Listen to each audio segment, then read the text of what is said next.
अब इस सूर्य देवता के मंत्रार्थ की ओर, सूर्य सूक्त के मंत्रों की ओर हम आगे बढ़ते हैं। तो यह जो सूर्य सूक्त है, जो ऋग्वेद के प्रथम मंडल का 115वां सूक्त है, इस सूक्त में कुल 6 मंत्र हैं और इस सूक्त के ऋषि हैं कुत्स ऋषि, देवता सूर्य है और छंद त्रिष्टुप है। अब इसके मंत्र की ओर बढ़ते हैं। तो प्रथम मंत्र है चित्रम देवानामुद गादनीकम चक्षुर्मित्रस्य वरुणस्याग्नेः आपरा द्यावा पृथ्वी अंतरिक्षम सूर्य आत्मा जगतस्तस्थुषश्च।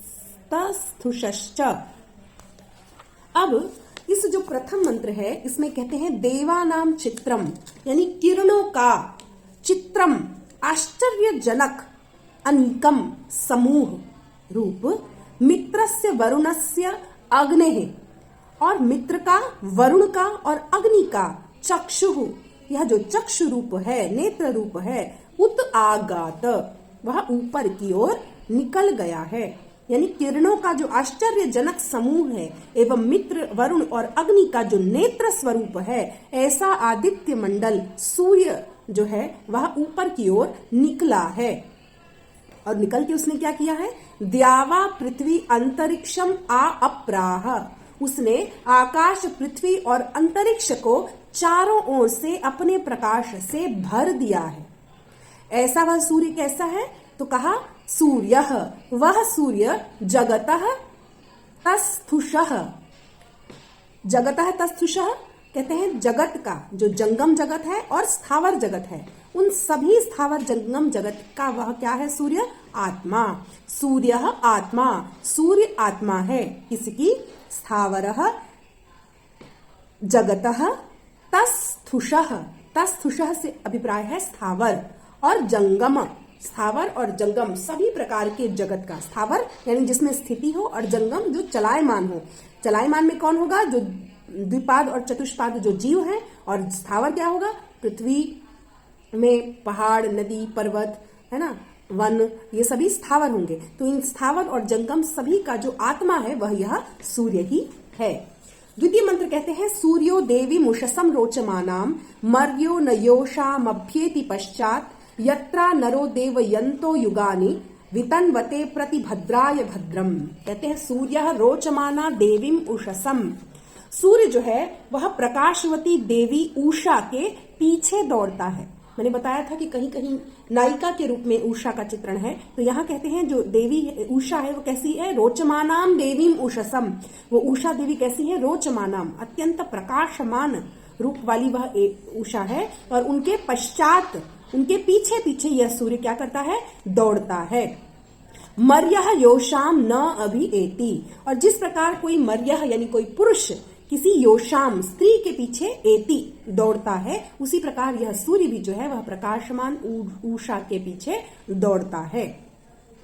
यत्र देवयन्तः नरः, यत्र देवयन्तः नरः प्रतिभद्राय भद्रम युगानि वितन्वते।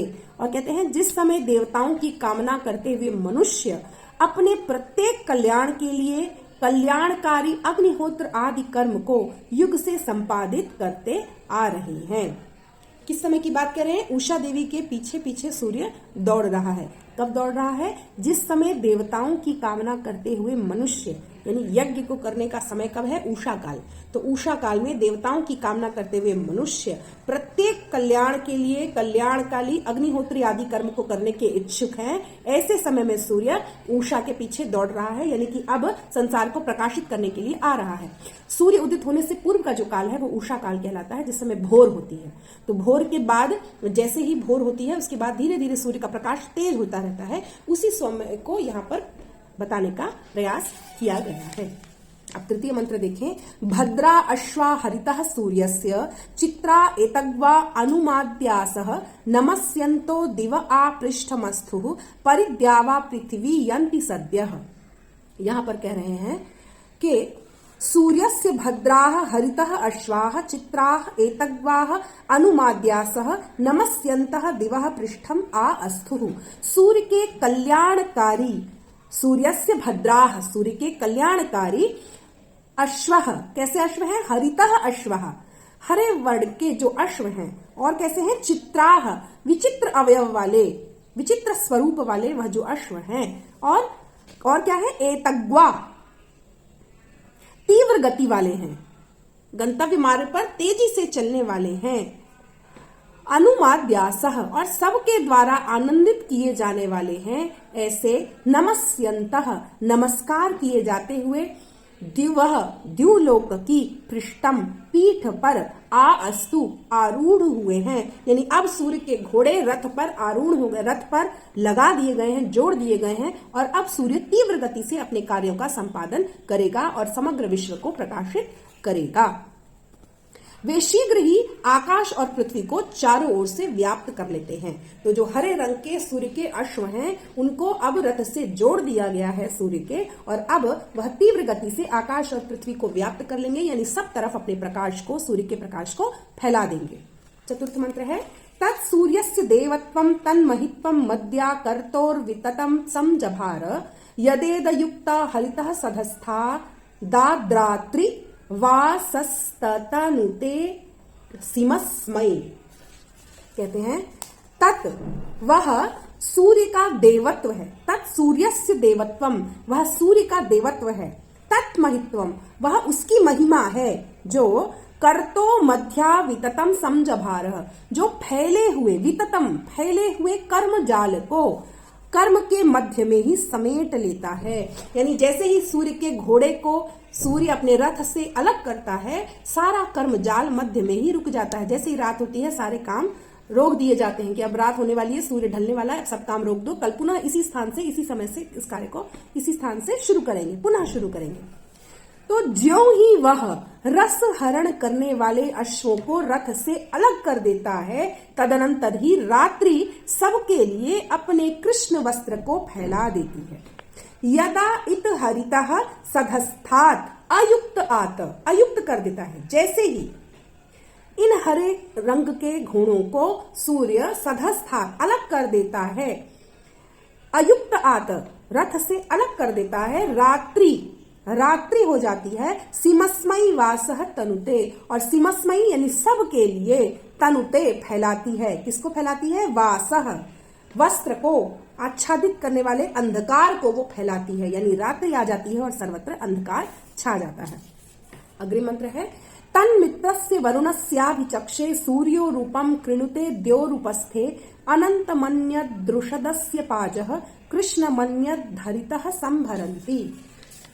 इस मंत्र में भी कहते हैं कि तत्मित्रस्य वरुणस्य अभिचक्षे, उस मित्र और वरुण के देखने के लिए सूर्यः द्यौः उपस्थे रूपम कृणुते, सूर्य द्युलोक के उपस्थे यानी गोद में उस प्रकाशमान स्वरूप को व्यक्त करता है।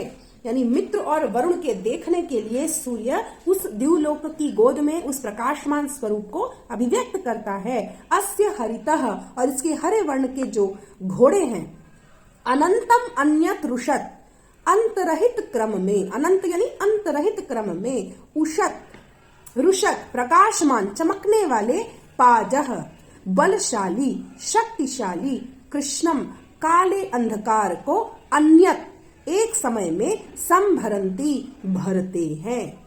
कहने का अभिप्राय क्या है कि मित्र और वरुण के देखने के लिए सूर्य द्युलोक की गोद में उस प्रकाशमान रूप को व्यक्त करता है और उसके हरित वर्ण के अश्व अंतरहित क्रम में एक समय शक्तिशाली प्रकाश को और एक समय अंधकार को लाते हैं। जिस समय घोड़े रथ से जुड़ गए प्रकाश आ गया, जिस समय घोड़े रथ से अलग हो गए अंधकार आ गया। तो यह जो घोड़े हैं यही सूर्य के नियंत्रण में रहते हैं और सूर्य के इच्छा के अनुसार वह एक समय में प्रकाश को लाते हैं और एक समय में अंधकार को लाते हैं। अंतिम मंत्र देखते हैं। अद्या देवा उदिता सूर्यस्य निरंहसः पिप्रिता निरवद्यात् तन्नो मित्रो वरुणो मामहंता मदितिः सिंधुः पृथ्वी उत द्यौ। ये जो मित्र और वरुण है ना, वस्तुतः यह सूर्य और चंद्रमा के वाचक हैं। ये जगत में ओज और रस को प्रदान करते हैं। सूर्य क्या करता है? ओज प्रदान करता है। और चंद्रमा क्या करता है? वह रस को प्रदान करता है, वरुण शक्ति रस का संचय करता है और मित्र उस शक्ति को के औषधीय गुणों में उसका विस्तार करता है। इस प्रकार ये दोनों शब्द जो हैं यहाँ पर मित्र और वरुण के रूप में जो कहा, यह उस विभिन्न शक्तियों के ही द्योतक हैं और सूर्य के घोड़े अर्थात जो सूर्य की किरणें हैं वो दिन और रात्रि की नियामक हैं और वह दिन में प्रकाश को फैलाती हैं और रात में अंधकार को फैलाती हैं। ऐसा बताते हुए अंतिम मंत्र में कहते हैं कि हे देवों देवाः, हे देवों अद्य आज सूर्यस्य उदितः, सूर्य के उदित होने पर अहंसः पाप से निपिप्रित निकल कर, हमें पाप से निकाल कर हमारी रक्षा करो। यहाँ पे सभी देवताओं के निमित्त ऋषि प्रार्थना कर रहा है कि अब आज जब सूर्य उदित होगा तो इस सूर्य के प्रकाश में जब हम देवताओं को हव्य डालेंगे उस समय आप हमें सब प्रकार के पापों से निकाल करके हमारी रक्षा करें।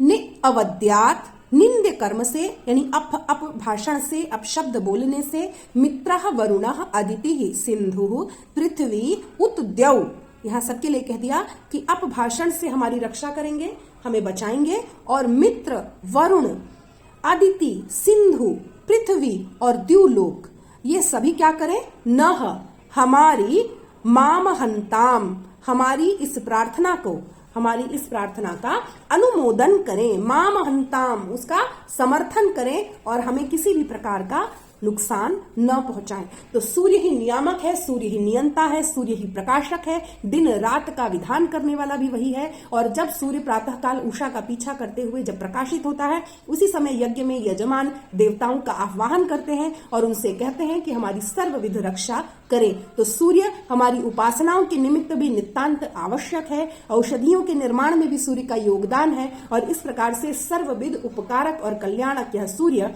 नितांत उपास्य देवता के रूप में ऋग्वेद में प्रतिष्ठित है। और आज भी वर्तमान समय में भी हम सूर्य की महत्ता और उसके गुणों से परिचित हैं और इस रूप में सूर्य का स्तवन करते रहना हमारे लिए नितांत अभिप्रेत है। सभी को आज इस विषय से निश्चय ही आनंद आया होगा। आप सभी को धन्यवाद। पुनः एक नए विषय के साथ हम अगली वीडियो में उपस्थित होंगे। तब तक के लिए पढ़ते रहें, सुरक्षित रहें। धन्यवाद।